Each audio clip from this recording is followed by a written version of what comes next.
होने वाला है, क्योंकि आज हम बात करने वाले हैं पॉजिटिव एडजेक्टिव की। रूल नंबर 10 होने वाला है। सबसे पहले समझ लेते हैं पॉजिटिव एडजेक्टिव है क्या।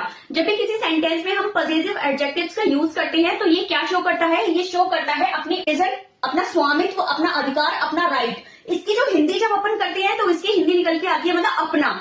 जैसे मान लीजिए हम कोई भी राम ने अपना कार्य किया, तो जब अपनी की हमें क्या लगानी होती है, हमें इंग्लिश लगानी होती है, तब वहां हम यूज करते हैं किसका, पॉजिटिव एडजेक्टिव्स का। हमेशा पॉजिटिव एडजेक्टिव के साथ क्या आता है, नाउन आता है। कभी भी कोई भी पॉजिटिव एडजेक्टिव अकेले यूज नहीं होता, वो गलत हो जाएगा। तो चलिए देखते हैं, जब आपका सब्जेक्ट कैसा हो, जब आपका सब्जेक्ट सिंगुलर हो, यानी कि उसके साथ में कोई दूसरा आपका नाउन या प्रोनाउन मिक्स नहीं हो, तब हमें उसके साथ कौन सा पॉजिटिव एडजेक्टिव यूज करना होता है, आइए समझते हैं। जैसे मान लीजिए आपका सब्जेक्ट क्या है, आई, तो आई का जो पॉजिटिव एडजेक्टिव होगा वो क्या होगा, माई। फटाफट से एग्जांपल देखेंगे, आई लव माई पेरेंट्स, ठीक है। तो आई लव माई पेरेंट्स, मैं अपने पेरेंट्स से क्या करता हूँ भाई, प्यार करता हूँ। तो हो गया अपना, अपनी, अपना स्वामित्व दिखाना, ओनरशिप दिखाना, पोजेशन दिखाना, सब किसका काम है, पॉजिटिव एडजेक्टिव, पॉजिटिव एडजेक्टिव का। नेक्स्ट देखेंगे यू। जब आपका सब्जेक्ट यू हो तो इसका जो पॉजिटिव एडजेक्टिव होता है वो है योर। एग्जांपल देखेंगे, you did not complete your homework, ठीक है, तो तुमने अपना काम नहीं किया।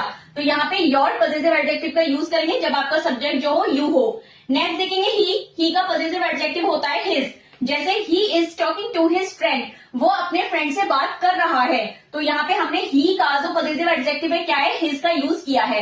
नेक्स्ट देखेंगे शी का जो पॉजिटिव एडजेक्टिव होता है वो क्या है, हर। तो शी लव्स हर सिस्टर, वो अपनी सिस्टर से प्यार करती है, वह अपनी सिस्टर से। तो यहाँ जो अपनी की अंग्रेजी लगी है वो क्या है, हर। तो यहाँ पे ये शी का जो पॉजिटिव एडजेक्टिव है वो हर आ गया। नेक्स्ट देखेंगे इट का पॉजिटिव केस होता है इट्स। बहुत ध्यान से देखना, इट्स को कभी भी आप ऐसे नहीं लिख सकते, ये आपका गलत हो जाएगा। इसका मीनिंग होगा इट इज। बहुत ध्यान से देखना। तो यहाँ पे देखेंगे the dog is eating its food, तो बहुत ध्यान से इस इट को देखना, यहाँ पे इट्स की एरर आपकी आती है। बी, जब बी आपका सब्जेक्ट होगा तो बी का जो पॉजिटिव एडजेक्टिव होता है वो क्या होता है, अर। तो वी फिनिश्ड आवर प्रोजेक्ट, ठीक है, तो वी फिनिश्ड आवर प्रोजेक्ट। यहाँ पे वी का जो पॉजिटिव एडजेक्टिव है वो क्या है, अवर। नेक्स्ट देखेंगे दे का जो पॉजिटिव एडजेक्टिव होता है वो होता है देयर, और इस देयर को भी ध्यान से देख लेना। कभी कभी आपको एरर करने के लिए ये वाला देयर लिख देते हैं जो बिल्कुल भी गलत है। इस देयर का मीनिंग होता है यहाँ, तो देख लेंगे THEIR होना चाहिए। तो दे का जो पॉजिटिव एडजेक्टिव है वो क्या होता है, there. They should their house.